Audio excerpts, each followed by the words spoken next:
Hello everyone, my name is Simon Bevy and I've been an advocate for the boy child for more than 12 years now. In Transform Nations, we've been doing programs that touch on the African boy especially, but also on men and on fathers and on mothers.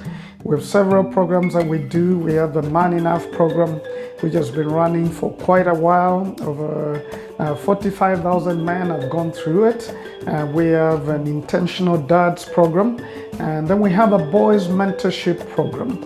I think all of us have been talking about the African boy and how he's not in a good place. The challenges of African boy, when I ask many people, they say, it looks like the boy is not doing well in this continent. It's not only in Africa, actually, it's beyond. But for our conversations in this series, we're going to be talking about the African boy.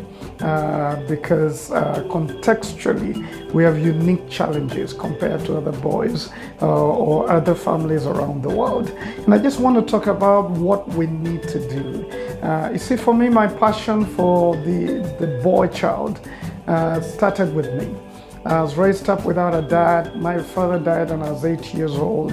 And for a long time, I went through what I call a father hunger, reaching out every time I saw someone who looked like my daddy. I just wanted to grab onto them and want to identify with them because I was missing something. There was a need, a father hunger, reaching out for a male figure to prepare me to be a man, to validate me, to affirm me, and to call me out.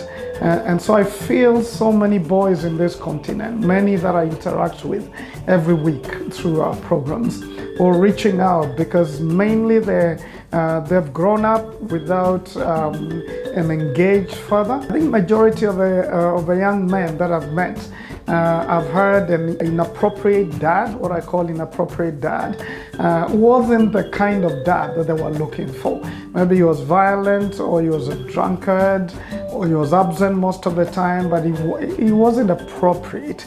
And then others have had inadequate dads. And this is the kind of dad who is there but not really there, maybe not emotionally engaged, maybe very little time with the children, so not enough time. So because of this father issue and then lack of mentorship, you see, in the African context, then if your daddy wasn't there, your uncle was, and many others around the village would stand in that gap of a father. But due to modernity, that's not there anymore. So there's a gap there, and we're talking about the boy and how much of mentorship and fatherhood he still longs for. Well, I don't want to delve deep into it because this is going to be a series. We're going to have a 7-part conversation. This is only an introduction, but we have a program we're calling 412 Boys. 412 Boys. And I know you're asking, what is 4, what is 1, what is 2? Well, 4, we are calling the boy to 4 commitments. And number 1 is to dream, to have clear dreams of what he wants to become and realize, in spite of his experience, whether he has had an engaged dad or not, dreams are valid. He could still dream of becoming the kind of man who is going to be a blessing to the society and is going to leave an impact behind and build a name. So dreams. And number 2, we talk about discipline. And that's very crucial for a boy to understand how the discipline of time, the discipline of pleasure and desires, and the discipline of work. That is very crucial. And you as a parent or a mentor or a father, mother that is a parent, whatever your concern is for the boy child, then you need to understand these things, because this is really what the boy needs. So number 1 is dreams, the 4 commitment, dreams, discipline. We're talking about determination. Now the boy needs to have a strong heart. The strong spirit. Yes, I know we tell the boys be strong, but that's not to say don't show weakness. It's to say be determined. Show weakness, find help when you need it, because you're human, but be strong enough to pick yourself up and move on, whatever has happened. Be strong of spirit and strong enough to be vulnerable and to realize you need help. So determination.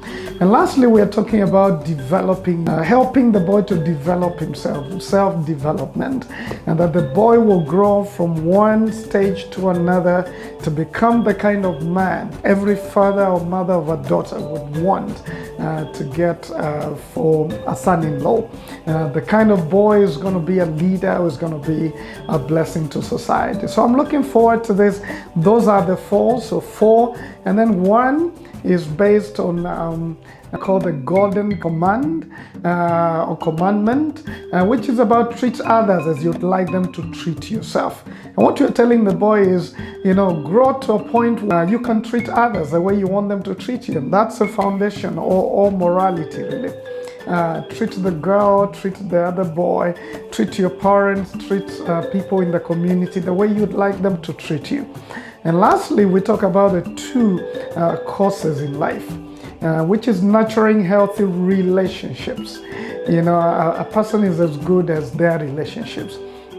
And number 2 is about responsibility, the kind of masculinity that bears responsibility for self and to others in the society. So 4, 1, 2. 4 commitments, 1 consideration, which is a golden rule, and 2 courses of relationships, healthy relationships, and responsibility. So this is just a foundation, and we're going to delve deeper into it and talk more about raising the boy, the African boy, and how all of us are supposed to be involved, whether you're a parent, a single mom, or a baby daddy, whether you're a father in marriage or mother in marriage, whatever your situation, and whether you're a mentor of boys, this is going to be very relevant to all of us. As a teacher and all those who interact with the African boy, this is going to be relevant. So tell other people and keep it here on this channel as we talk about the 412 boy, how to raise the African boy in a way that we will have good men tomorrow. Thank you very much, and see you in part 2.